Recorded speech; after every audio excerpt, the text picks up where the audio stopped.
How are you finding the central midfield role? A little bit different to what you've been used to.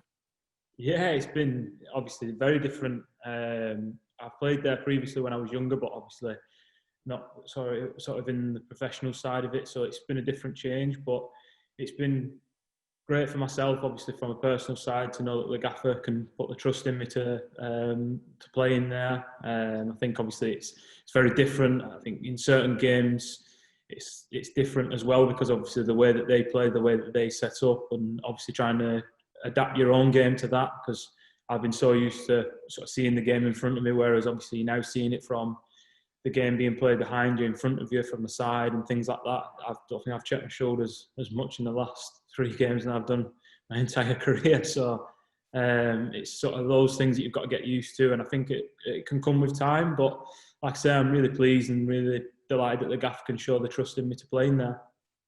I think it's just like I say, it's adapting the game and sort of understanding those positions. I think when you're in the deeper role, it can be a little bit more where you're trying to get on the ball from the defenders, whereas if you're more in the eights, it's a bit more playing higher up. Obviously, that's quite new to me, because beforehand I'd not really played that position. It had been more the deeper role. So I think that's been a test for myself. And like I say, it's just trying to see as much as you can and try and learn from players, ask players questions, which I've done in the changing rooms. Even with my brother, I've asked for as much advice as possible to try and see what you can do and what you can bring to your own game. And I think it'll only come with the more games that I play in there, the better it can try and get. And obviously the more pressure comes with that as well.